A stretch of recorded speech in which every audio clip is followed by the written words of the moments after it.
you yourself appear in ModPo Plus in week 2, that is to say, in the Whitmanian Dickinsonian. You also reappear in, you're in 2 weeks. You're in week 3 as a kind of post-imagist. So I don't naturally think of you as having an automatic theoretical or aesthetic relationship with the language poets, but here you are calling during week 8. What kind of relationship do you have? What have they taught you? What have you learned from them? Why are they important to you if they are? Well, to tie Sid Corman into this, when I first corresponded with Sid when I was very young, he didn't like the language poets. He'd call them the Lang Gang, and he would, kind of rail against them. And I assume it's just what a lot of those language poetry wars were about. People like Sid were afraid of their traditional lyric eye being obliterated by the Lang Gang. Mm-hmm. But then I started reading Ray Armentrout, and that was my sort of entry into so-called language poetry. And then I started reading Ron Silliman, and I just, speaking of imagism, their attention to quotidian detail and just imagery is so beautiful that they do it. They do it better than most. So Ray Armentrout is the perfect answer to the question I asked you. Joe, will you stay on the phone just a bit and hear others' responses to this? So I want to ask, in this order, Erica, Dave, and Gabe, just to say something. Ray Armentrout is not in the main syllabus for week 8 because we already looked at a poem of hers in week 2 as a Dickinsonian, but she very much belongs in week 8, and I believe she appears variously in ModPo Plus. I think she's in week 2. She's in week 3 with the imagists. She's in week 5 as an anti-Frostian, and she's probably in week 8 as well. She's like taken over the whole course. So Dave, Erica, and Gabe, I invite you each to say one thing about Ray Armentrout's poetry, if you can, if you want to, that would help listeners who've not read a lot of Ray Armentrout to do what Joe suggested, which is to see some part of language poetry in reading Ray Armentrout. Dave, you want to take a stab at it first? I'll defer for this one. Okay. All right. Erica, you want to take a crack at that? I think that's a hard question. I think that paying attention to the way that she uses her line breaks, in terms of like how the poem is working, is something that I would advise people to look to. She creates these exquisite worlds inside of her poem, and she's not doing it through telling a story. Right. So it's non-narrative and occasionally edges toward looking like a lyric poem, but is fighting traditional lyricism all the time, and does what Joe admires, which is through certain forms of radical condensation. So it's not piling on, as Kate accurately described some of the other giant projects, particularly the prose projects. Gabe, you want to take a crack at this? Yeah, I actually have a couple of things that I wanted to say. You've thought a lot about Ray Armentrout. That's true.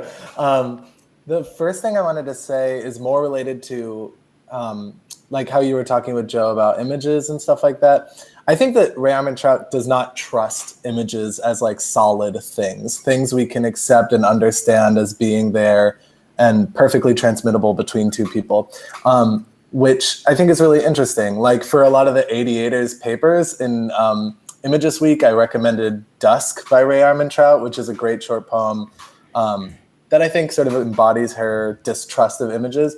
And the second thing I wanted to say, which is more related to this week specifically, is I think that Ray Armentrout's philosophy throughout her poems is that language and the way we speak builds a sense of self. If you remember, when she was here for Fellows, at Writer's House for Fellows, we made a broadside that had her quote, "A sense of self starts in the mouth and spreads slowly," yes, which is hanging in my room. And that's, is that the thing behind you?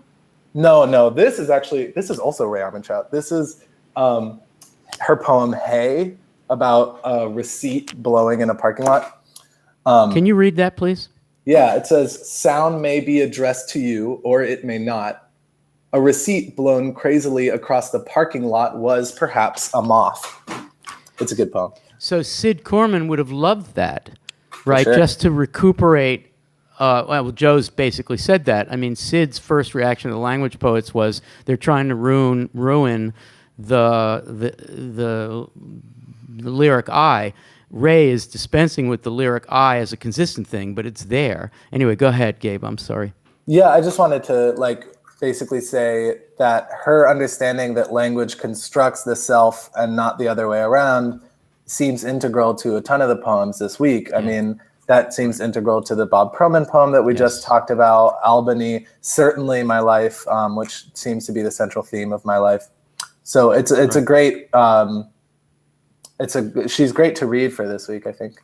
Yeah, thank you so much. And Joe, we're going to come back to you in a second. A couple other points.